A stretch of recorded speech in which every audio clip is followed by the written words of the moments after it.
Hello বন্ধুরা, তো আজকে যে রেসিপিটা নিয়ে এলাম এটা কিন্তু আমরা বারবার রেস্টুরেন্টে গিয়েই খাই।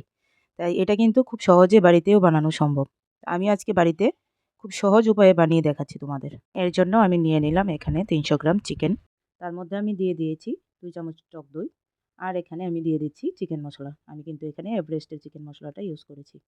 তোমরা যেকোনো চিকেন মশলাই ইউজ করতে পারো। আর দিয়ে দিলাম এখানে আমি স্বাদমতো লবণ।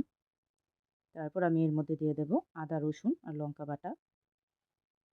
আর দিয়ে দেব আমি এখানে কাশ্মীরি লাল লঙ্কার গুঁড়ো। কাশ্মীরি লঙ্কার গুঁড়োটাও কিন্তু আমি এভারেস্টেরই ইউজ করছি।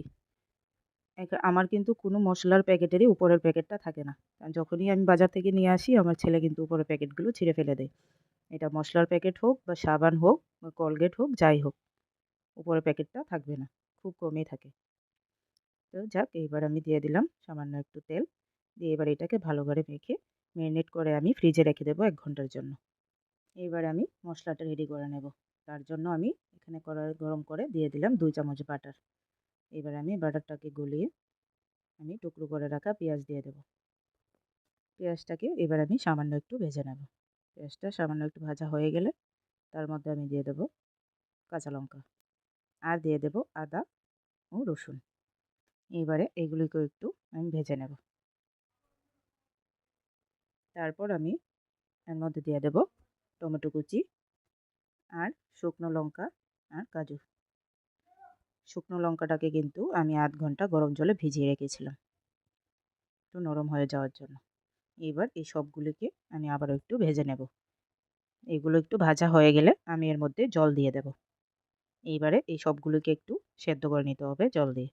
সেদ্ধ হয়ে যখন এগুলোর জলটা একদম শুকিয়ে যাবে তখন আমি এগুলোকে উঠিয়ে নেব। এবারে এগুলোকে একটা মিক্সিং জারে নিয়ে আমি একটা স্মুথ পেস্ট বানিয়ে নেব।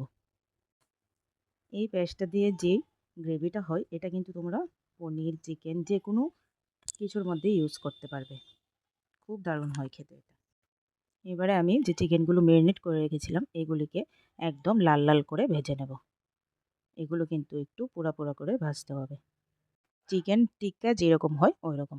কারণ আমি আজকে যে রেসিপিটা বানাচ্ছি ওটা হলো চিকেন টিক্কা বাটার মশলা। তার জন্য এটাকেও এরকম টিক্কা বানিয়ে নিতে হবে। এবারে আমি এগুলোকে উঠিয়ে নিচ্ছি। এবার আমি কড়াইয়ে একটু বাটার দিয়ে তার মধ্যে দিয়ে দেব একদমই কুচি করে রাখা পেঁয়াজ। এবার পেঁয়াজগুলোকে আমি লাল লাল করে ভেজে নেব। পেঁয়াজগুলো ভাজা হয়ে গেলে আমি এর মধ্যে যে পেস্টটা রেডি করে রেখেছিলাম ওই পেস্টটা দিয়ে দেব। এটাকে এবারে একটু ধুয়ে নিয়ে আমি জলটা দিয়ে দেবো এর মধ্যে। দিয়ে এবার এই মশলাটাকে আমি ভালোভাবে কষিয়ে নেব। এবারে আমি এর মধ্যে দিয়ে দেবো সামান্য একটু হলুদ গুঁড়ো আর দিয়ে দেবো কাশ্মীরি লঙ্কার গুঁড়ো।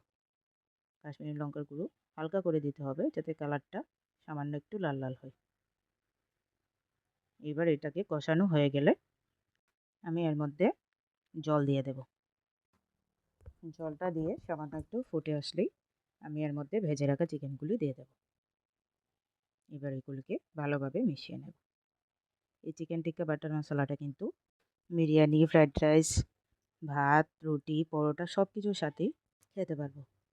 এটা কিন্তু খুবই দারুণ টেস্ট। এর গ্রেভিটা কিন্তু এখন অনেকটা ঘন হয়ে আসছে। তোমরা তোমাদের পছন্দ মতো গ্রেভি রাখবে। এবারে আমি এর মধ্যে দিয়ে দেবো গরম মশলা গুঁড়ো। গরম মশলাটাও আমি এভারেস্টেরই ইউজ করি। তারপরে আমি এর মধ্যে দিয়ে দেবো কসুরি মেথি। এই রেসিপির মধ্যে কিন্তু কসুরি মেথিটা দিতেই হবে, নাহলে কিন্তু এটা টেস্ট আসবে না। এবার আমি এটাকে সামান্য একটু চিনি দিয়ে নামিয়ে নেব। আমার এখানে চিকেন টিক্কা বাটার মশলাটা কিন্তু রেডি হয়ে গেল। তোমরা একবার বাড়িতে এটাকে বানিয়ে দেখবে। আমার ভিডিওটা যদি তোমাদের কাছে ভালো লাগে আমার ভিডিওতে লাইক কমেন্ট করবে আর আমার ভিডিওটাকে শেয়ার করে দেবে আর আমার পেজটাকে ফলো করে পাশে থাকবে। ধন্যবাদ।